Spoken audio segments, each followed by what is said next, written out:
And I think crypto is probably in the second inning or third inning of the journey that I see. AI is still in the first inning, and that's what's scary about this. When we hit the agentic world is when I thought Bitcoin would enter, in Elliott Wave terms, the third wave. I still believe that. In my head, I believe that once Bitcoin starts to go higher with AI agents present, with bottlenecks present, with inflation, with the debt situation from the governments, every one of those things that have led to this point, you're now going to have all of them as issues. They're all going to happen right now.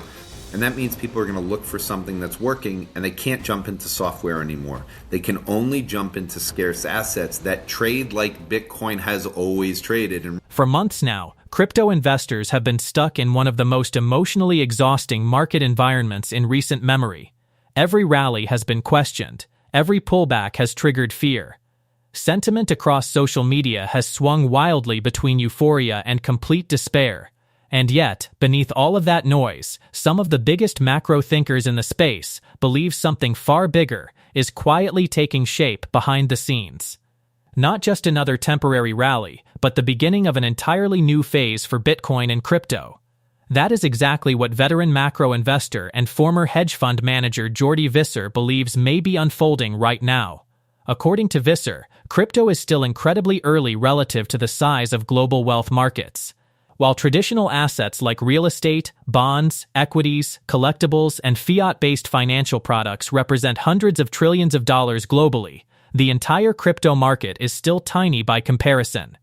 And in his view, that imbalance will not last forever, especially not in a world increasingly defined by debt, inflation, monetary instability, and now, the explosive rise of artificial intelligence. But what makes Jordi's thesis especially fascinating is the way he connects Bitcoin's future to human psychology, technological disruption, and Elliott Wave Theory. He believes Bitcoin may be approaching what traders call the third wave, historically the most explosive phase of a market cycle. The phase where skepticism starts turning into acceptance, where institutions move from cautious exposure into aggressive positioning, and where ordinary investors suddenly realize the opportunity may be much bigger than they originally thought. In simple terms, Visser believes the real breakout phase for crypto may not have even started yet. In today's video, we're going to break down Jordi Visser's incredibly bullish thesis on Bitcoin and crypto, why he believes the market is entering the early stages of a massive third wave breakout, how AI could supercharge this cycle, and why he surprisingly agrees with parts of Raoul Pal's infamous banana zone theory despite poking fun at it himself. Make sure to like the video, subscribe to the channel, and turn on post notifications because this conversation touches on some of the biggest macro shifts happening in the world right now. Thanks, and enjoy the video. First of all, it's still a new asset, and it has not been accepted by the most important people in the world from an ownership perspective. So just remember, for everyone wondering, why is it at this level? It's a $1.6 trillion asset in a world with approximately, we're getting close to a quadrillion assets of fiat assets. I mean, you have to think about how small Bitcoin is relative to the total sum of real estate, the total sum of bonds, the total sum of stocks, the total sum of art, total sort of collectibles. Basically, people, if you go through this and you add them all up, we're somewhere around probably $750 trillion in Bitcoin as of today. The crypto market is $3 trillion. So $3 trillion compared to $750 trillion. And I believe that money will be funneled into crypto. So from my perspective, the way that I value it, we're in the very early stages. And since before we started speaking, Michael, you brought up my friend Raoul Pal. Both he and I have one common thread that is, I think, fairly unique in the crypto world. There's plenty of people that have moved over from the TradFi world into the crypto world. But Raoul and I have always been thought of as thinkers inside the macro TradFi space. We made our money being thinkers inside there. He worked at Goldman Sachs. I worked at Morgan Stanley. We both worked in derivatives. He moved over to the hedge fund world. I moved over to the hedge fund world. He moved over to the crypto world. Then I moved over to the crypto world. I've been following him pretty much by about a year behind. I think I'm further ahead than him on using AI. I think he'd be the first person to admit that. But we've taken the same journey, and that journey is one of talking about it. When you hear lots of people like the Mike Novogratzes and Dan Tapieros, these are other people that have made a similar journey. But here's the difference. I think Raul and I have connected it better than most into the AI and exponential innovation side. That transition and that belief, we were in the very early stages. And Raul and I say it, you haven't even seen the big part yet. The big part is when the 750 trillion starts to move into the 3 trillion. Part of that is going to happen through demographics. We know younger people are more accepting of it. But the biggest point is what's happening now. And so when the ETF was launched in 2024 and everyone in the crypto space started complaining, I was like, I learned this from the people on the internet. You guys who are ideologues, that's not what this is. There's no such thing as you go from a world of centralization to decentralization. It can't happen. What happens is you go from centralization to slightly less centralized to even more or less centralized. And gradually over time, you will get to a point of some form of decentralization. But it takes time. Just like the S&P 500 took time to be weighted towards the Mag 7, it took a long time to get there. And I think crypto is probably in the second inning or third inning of the journey that I see. AI is still in the first inning, and that's what's scary about this. When we hit the agentic world is when I thought Bitcoin would enter, in Elliott Wave terms, the third wave. I still believe that. In my head, I believe that once Bitcoin starts to go higher with AI agents present, with bottlenecks present, with inflation, with the debt situation from the governments, every one of those things that have led to this point, you're now going to have all of them as issues. They're all going to happen right now. And that means people are going to look for something that's working, and they can't jump into software anymore. They can only jump into scarce assets that trade like Bitcoin has always traded. And remember, the number one complaint for wealthy people is it's too volatile. How can I put a significant amount of net worth in there? Well, now we're talking about poles and parabolas and bubbles in the stuff that's working. If you want to make money, that's what you have to invest in. And that means Bitcoin is now less volatile than the stuff that's working. And that's why I think we're in the very, very early stages of a world that people are transitioning into. One of the most important takeaways from Jordi Visser's analysis is that he is not viewing Bitcoin simply as a speculative trade anymore. He is looking at it through the lens of global capital flows, demographics, technological disruption, and long-term macro psychology. In his view, crypto is still unbelievably small relative to the size of traditional financial markets, which means even a modest reallocation of global wealth into digital assets could dramatically change valuations over the coming years. But more importantly, he believes we are approaching the stage of the cycle where adoption becomes self-reinforcing. As volatility begins shifting away from Bitcoin and toward high-flying AI-related equities and speculative software plays, institutional investors may increasingly begin viewing Bitcoin not as the risky outlier, but as the scarce asset positioned to benefit from the chaos unfolding across the broader economy. And that naturally leads into one of the most fascinating parts of the entire interview, Jordi Visser's deep explanation of Elliott Wave Theory, market psychology, and why he believes crypto is potentially approaching the beginning of its most explosive phase yet. Because for Jordi, this is not just about charts. It is about understanding how human beings behave during periods of innovation, uncertainty, and exponential technological change. And according to him, history suggests the biggest move may still be ahead. So when I got into the markets, when I was still fighting my way through college, I listened to I read Market Wizards, books 1 and 2 by Jack Schwager. And the two people that resonated the most with me were Paul Tudor Jones and Stan Druckenmiller. Now, imagine that. Those were the two people that resonated with me when this was in 1991. And you fast forward, and if you had to ask people who the two best money managers are for almost 40 years later, I think Paul Tudor Jones and Stan Druckenmiller would be in everyone's list of people. And if you go back and look at those books, just like I do with Jensen Huang, I'm a crowdsourcer. Okay, if this guy's the smartest one, and he says there's only one book that he reads every year, and then that's what Paul Tudor Jones said, which was the Elliott Wave Principle by Robert Prechter. And then you go back to, Robert Prechter, and then you go to Stan Druckenmiller. He also mentioned the Elliott Wave book.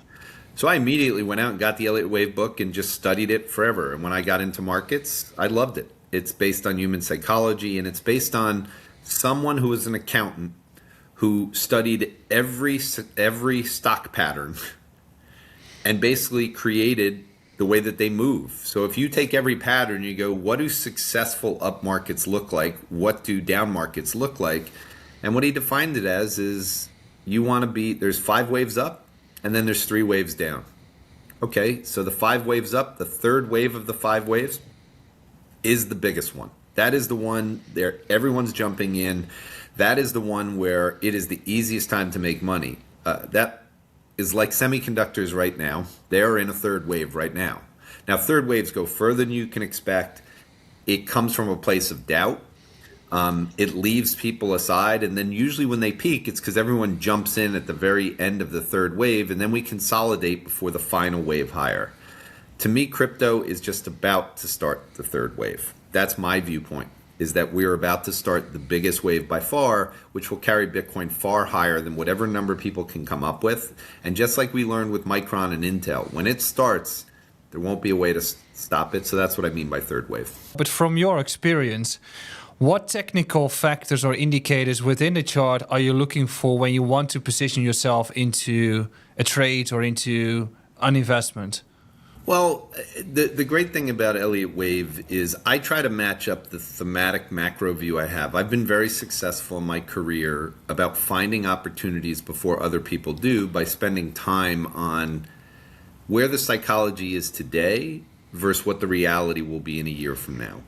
And I'm telling you that most recent one for me was being long Micron. I'm still long Micron. I've sold out now of over 60% of it. Luckily, most of it, the majority of those sales occurred with it up where it is around now, although it's still higher than it was because it just keeps moving. I mean, I sold out a bunch of it last week and it was up 15% at the end of the week. But I'm rotating that money into other places that I still think people are wrong on. So one of those places is Bitcoin. One of them is Ethereum. One of them is silver. These are places right now. The second thing is I spend time on regimes. So what I care about is where we are on a regime for people to think about. And for me, I use the old GAV-CAL kind of thought process of 4 quadrants, and I just use growth and inflation. So growth, either good or bad, inflation, high or low. And when you're in a period of inflationary boom, which basically means high nominal growth and high inflation, which is where I think we're going to be, generally, that is very good for commodities. It's very good for anything related to that. The dollar's usually weaker. The governments are out there providing stimulus. And in this case, providing stimulus would be ignoring inflation going above 3-month bills. And that's what I think is going to happen, is they're not going to be able to raise rates. And so this is the point in time where I go through that. For people out there, the hardest part, to get back to Raul's point on the banana zone, and I blame Raul for all of the weakness in crypto because he made me wear a banana around my neck when I was speaking at his conference last year in January. So if I didn't have that stupid banana around my neck, I have a feeling we'd be much higher, guys. So you guys can all blame the banana zone. He doesn't say it as much anymore because he knows that it was probably a little over the top. But it's very hard when you're in the banana zone to find ways to get out of things. So like I said, I'm reducing in the banana zone the positions that have already gone up because at some point they get exhausted. And so what I did this past week, because I've been asked the question a lot, is how do I deal with the semiconductors since they're all straight up and the optical fiber names? If you still think we're in the early innings, do I just stay long? And I said, no, I don't. What makes Jordi Visser's framework so compelling is that it combines several powerful ideas into one cohesive thesis. He is not simply saying Bitcoin will rise because of hype or speculation. He is arguing that macroeconomic pressure, technological disruption, demographic shifts, AI acceleration, and human psychology are all beginning to align simultaneously. And if his interpretation of Elliott Wave Theory is correct, then the market may still be transitioning from disbelief into the phase where broader participation truly begins. The phase where momentum feeds momentum. The phase where sideline capital starts chasing performance, and historically, those moments tend to move much faster and much further than most people expect. But beyond the charts, the volatility, and the endless price predictions, there was another story this week that reminded people why blockchain technology actually matters in the real world. Because if you have looked at the charts recently and wondered whether any of this is truly worth it, if you have questioned whether crypto and blockchain technology offer any real benefit to humanity outside of speculation in green candles, then this story may genuinely restore some faith in where this industry is heading. This week, it was revealed that Coinbase worked directly with UK law enforcement to help secure convictions tied to a violent kidnapping case involving cryptocurrency theft. According to reports, a man in Hertfordshire was allegedly lured to a bar in East London before being forced home by attackers who coerced him into opening multiple financial accounts, including crypto exchange accounts. It is an incredibly disturbing reminder that as digital assets become more valuable and more mainstream, criminals are increasingly targeting holders directly in the physical world. And unlike the detached nature of online scams, stories like this carry a deeply human weight. Behind every headline is a real victim, real fear, real trauma, and real lives permanently affected by violence and intimidation. But what happened next also demonstrated something extremely important about blockchain technology. As the attackers attempted moving funds through the system, Coinbase detected unusual activity, suggesting the victim was acting under duress.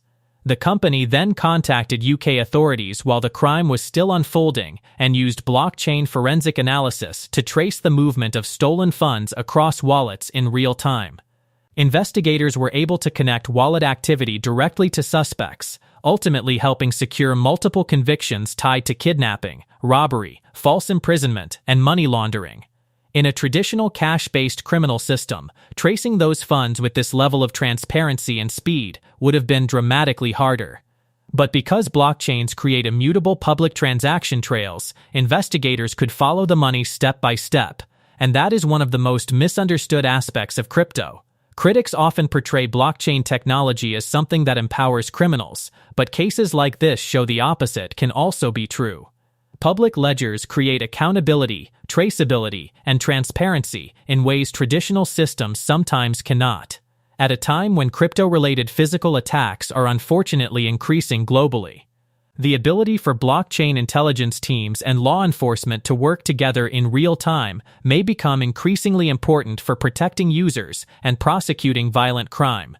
So while markets remain volatile and uncertainty still dominates sentiment, stories like this are a reminder that this technology is evolving into something much larger than speculation alone. It is becoming infrastructure. If you enjoyed this video, make sure to leave a like, subscribe to the channel, share this video with someone following the crypto markets. Thanks so much for watching, and I'll see you in the next one.